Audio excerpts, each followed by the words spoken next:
Last night, something incredible happened in our country.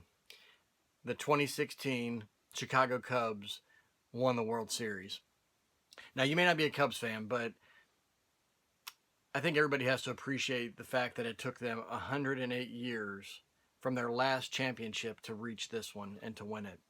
Not only that, they had to come back from a 3 games to 1 deficit to win in 10 innings in Game 7, away on the road at Cleveland. They had to overcome a lot of obstacles. They had to overcome a very hot opponent in the Cleveland Indians. They had to overcome a lot of uh, lovable loser talk that they had heard for years and years and years, decades after decade.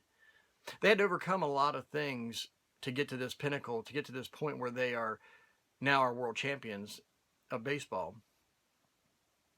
And what I think is important about this, and what I want to talk about today, is that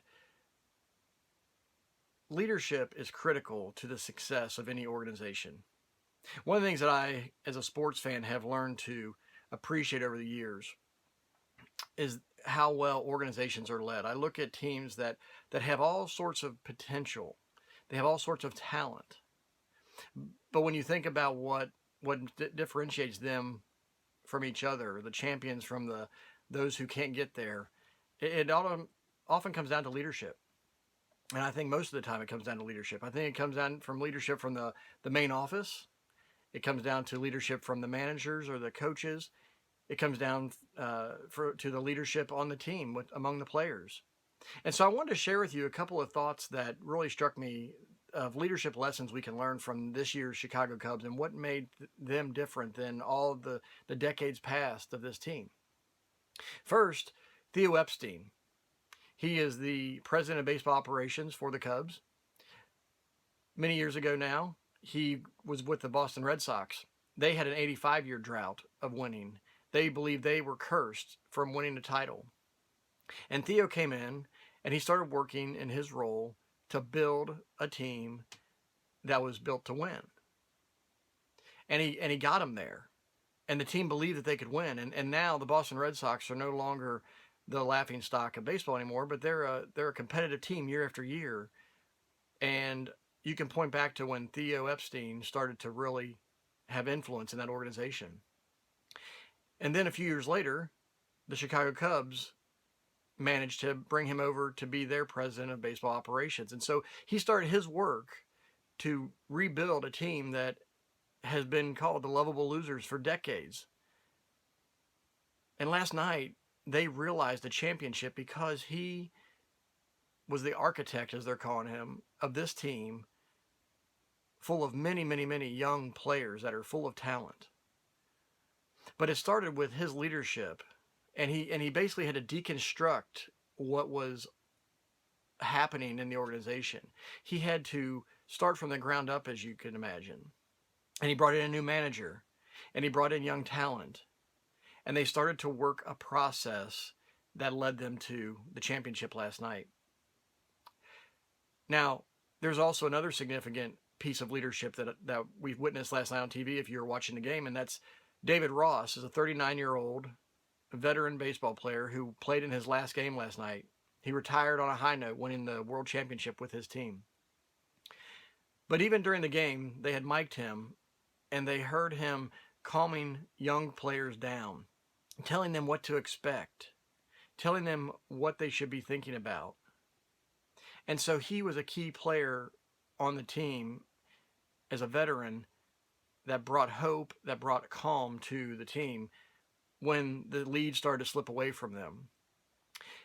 There was a rain delay late in the game, and the story came out not too long after the rain delay that Jason Heyward, one of the outfielders for the Cubs, rallied the team together in the clubhouse and said, forget about everything that's happened to this point. Let's reset. Let's think about what we need to be doing from here.